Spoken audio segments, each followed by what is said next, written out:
बिस्मिल्लाहिर्रहमानिर्रहीम। अस्सलाम वालेकुम व्यूअर्स, मैं उम्मीद करती हूँ कि आप सब खैरियत के साथ होंगे। आज अपने इस प्रोग्राम में मैं आपके साथ करेले और चना दाल की बहुत ही लाजवाब सी रेसिपी शेयर कर रही हूँ। बहुत ही इजी तरीके के साथ ये चटपटी सी रेसिपी बनकर तैयार हो जाती है। आप भी इसको ज़रूर ट्राई करना और साथ ही मेरे चैनल को सब्सक्राइब करना, मेरी वीडियोस को लाइक और शेयर करना मत भूलिएगा। इसी के साथ ही हम आज की रेसिपी स्टार्ट करते हैं। करेले और चने दाल की ये रेसिपी बनाने के लिए 500 ग्राम मैंने करेले लिए हैं। इनको इस तरीके के साथ मैंने छुरी की मदद से बारीक बारीक कट कर लिया है और फिर इसमें हमने हाफ टेबल स्पून नमक ऐड करना है और नमक को तमाम करेलों में हाथों की मदद से अच्छे तरीके के साथ मिक्स कर लेना है।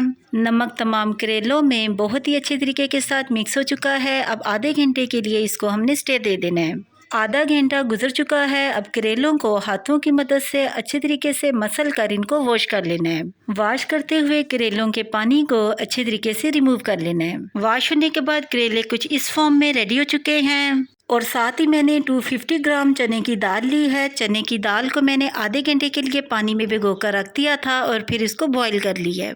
अब हम अपनी रेसिपी स्टार्ट करते हैं। करेलों को फ्राई करने के लिए एक पैन में मैंने 2 प्याली कुकिंग ऑयल ऐड किया और इसको मीडियम फ्लेम पर गर्म कर लेना है। जैसे ही कुकिंग ऑयल गर्म हो, इसमें हमने इस तरीके के साथ करेले ऐड कर देने हैं।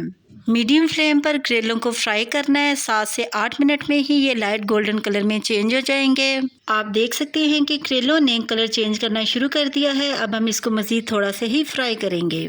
आप देख सकते हैं कि करेले लाइट गोल्डन कलर में चेंज हो चुके हैं। अब एक चम्मच की मदद से इनको हमने बाहर निकाल लेना है।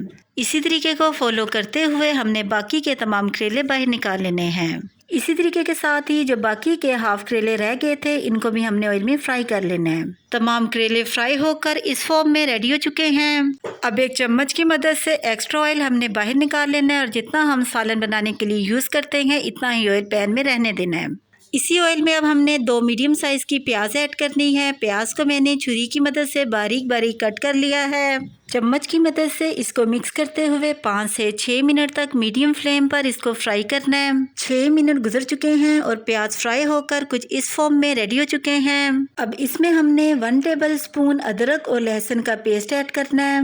चम्मच की मदद से इसको मिक्स करते हुए 2 से 3 मिनट तक इसको मीडियम फ्लेम पर फ्राई करना है ताकि इनका कच्चापन ख़त्म हो जाए। 3 मिनट गुजर चुके हैं और अदरक और लहसुन फ्राई हो चुके हैं। अब इसमें हमने 2 मीडियम साइज़ के टमाटर ऐड करनी है और साथ ही इसमें 1 टेबल स्पून नमक ऐड करना है। नमक आप अपने टेस्ट के मुताबिक कम या ज़्यादा भी ऐड कर सकते हैं और साथ ही इसमें 1/4 टेबल स्पून हल्दी पाउडर ऐड करना है।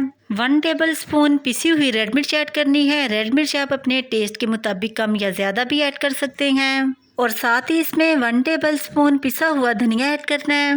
थोड़ा सा पानी शामिल करना है ताकि मसाला नीचे लगे ना। चम्मच की मदद से इसको मिक्स करते हुए 5 से 6 मिनट तक मसाले को पकाना है ताकि प्याज और टमाटर मसाले में घुलकर मिक्स हो जाएं। 6 मिनट गुजर चुके हैं और आप देख सकते हैं कि प्याज और टमाटर मसाले में घुलकर मिक्स हो चुके हैं और एक बहुत ही ज़बरदस्त सा मसाला बनकर तैयार हो चुका है। अब इस मसाले में हमने फ्राई किए हुए करेले ऐड करने हैं और साथ ही इसमें बॉईल की हुई चने की दाल ऐड करनी है। चम्मच की मदद से इन दोनों चीज़ों को मसाले में बहुत ही अच्छे तरीके के साथ मिक्स कर लेना है।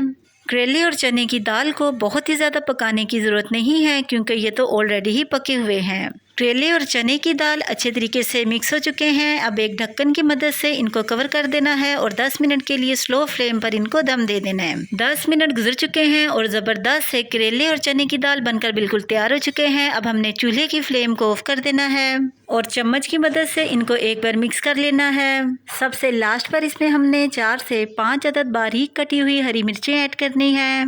अब करेले और चने की दाल को हम एक प्लेट में निकालते हैं। आप देख सकते हैं कि माशाल्लाह से बहुत ही ज़बरदस्त से कलर और लुक में करेले और चने की दाल बनकर बिल्कुल तैयार हो चुके हैं। आप भी करेले और चने की दाल की इस रेसिपी को ज़रूर ट्राई करना और कमेंट सेक्शन में अपनी राय के बारे में मुझे ज़रूर बताना कि आपको मेरी आज की ये रेसिपी कैसी लगी। इसी के साथ ही मैं आपसे दोबारा मिलूंगी नेक्स्ट प्रोग्राम में एक नई रेसिपी के साथ। तब तक के लिए अपना बहुत ही ख्याल रखिएगा और मुझे अपनी दुआओं में ज़रूर याद रखिएगा। मैं अब आपसे इजाज़त चाहती हूँ। अल्लाह हाफिज़।